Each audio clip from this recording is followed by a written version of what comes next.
Marceau, machine. Was ist das? Une petite fenêtre. Bonjour, je vais ici vous présenter différents types de fenêtres de dialogue. Mais d'abord, qu'est-ce qu'une fenêtre de dialogue?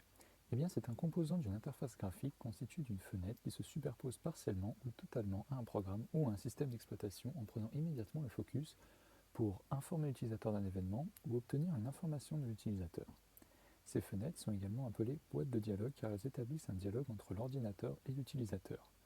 Les boutons ou les éléments cliquables dont le nom se termine par des points de suspension en ouvrent par convention systématiquement. Nous avons ici plusieurs exemples de boîtes de dialogue du logiciel Genie sous Ubuntu qui servent à présenter à l'utilisateur un formulaire de recherche ou de remplacement. On peut d'ailleurs remarquer qu'elles ont plus de 5 boutons, dont aucun intitulé OK ou Annulé ou Aide, ce qui pourrait induire l'utilisateur en erreur. Pour la curiosité, on peut également faire des boîtes de dialogue dans un terminal en utilisant les propriétés de couleur du fond de texte.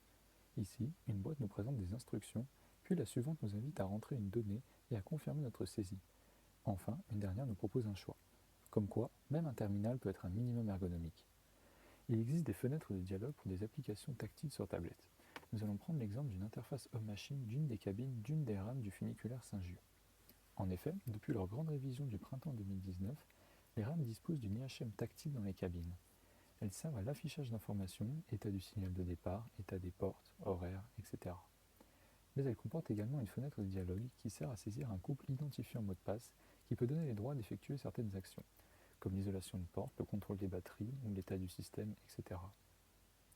Enfin, nous pouvons voir l'exemple sur smartphone d'une première fenêtre qui propose des choix à l'utilisateur, puis lui demande de confirmer ce dernier. Merci d'avoir regardé cette présentation sur les fenêtres de dialogue.